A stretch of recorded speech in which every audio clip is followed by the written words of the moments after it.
And today's video is, kasalukuyan po akong gumagawa ng spring rolls or lumpia Shanghai.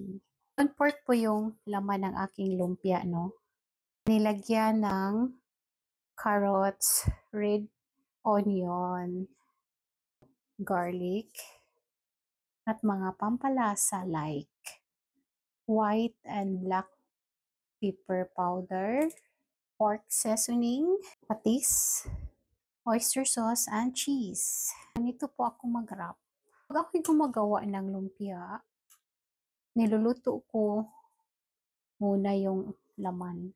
Or siguro it sounds weird, pero yun ang gusto ko para luto talaga siya. Diba? Actually, dito lang po ako natuto na gumawa nito. Kasi nung sa Pilipinas pa ako, kasi ako kasali palagi sa mga gumagawa, mga kapatid ko. Kapag may mga fiesta or may mga salo-salo or mga kalihukan, sila lang po yung gumagawa masyado. Growing up, kain lang po ako. Or taga-hugas ng pinggan or taga-helper lang po ako. Mag-prepare ng mga lamas. Namimiss ko rin yung luto ng aking kapatid na si Cocina de Florencia.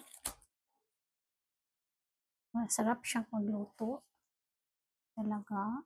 Namimiss ko yung mga luto niya.